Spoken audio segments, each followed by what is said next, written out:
निकल यहां से।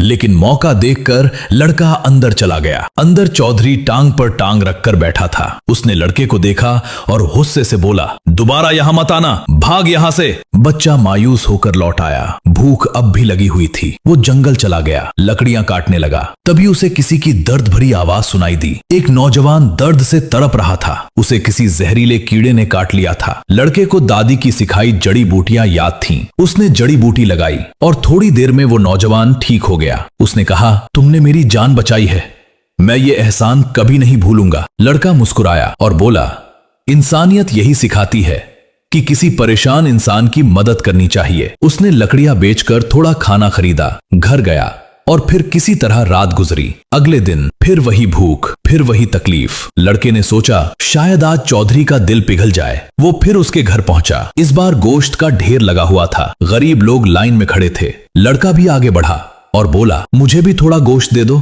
लेकिन चौधरी फिर चिल्लाया, तू फिर आ गया, निकल जा यहां से। लड़के को भगा दिया गया, लेकिन वो भागा नहीं। धीरे धीरे गोश्त के ढेर के पास पहुंचा, एक थैली उठाई और भागने लगा। पकड़ो पकड़ो, चोर भाग रहा है। पूरा गांव उसके पीछे दौड़ा। किसी ने ये नहीं देखा कि वो चोर नहीं, भूखा था। भागते भागते वो गिर पड़ा। लोगों ने उसे पकड़ लिया। किसी ने थप्पड़ मारा, किसी ने लात, कोई गालियां दे रहा था। तभी वही नौजवान भीड़ में आया जिसकी जान इस बच्चे ने बचाई थी। उसने लड़के को उठाया और जोर से बोला, शर्म आनी चाहिए तुम्हें, एक भूखे बच्चे को मार रहे हो। लोग बोले, इसने गोश्त चुराया है। नौजवान ने लड़के से पूछा, बेटा सच बताओ। लड़का रो पड़ा और बोला, मेरी दादी, मेरी बहन 2 दिन से भूखी हैं। मैं कई बार मदद मांगने आया, लेकिन किसी ने रहम नहीं किया। आज भूख मुझे यहां तक ले आई। पूरा माहौल खामोश हो गया। नौजवान ने सबको डांटा, अगर तुम्हारी कुर्बानी किसी भूखे तक नहीं पहुंचती तो कैसी कुर्बानी।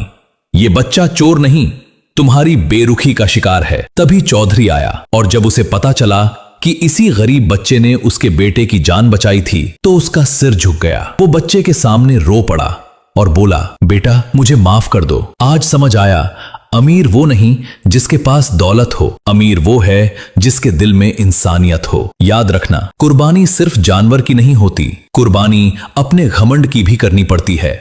और जिस घर में कोई भूखा सो जाए, वहां की दौलत अल्लाह को पसंद नहीं आती।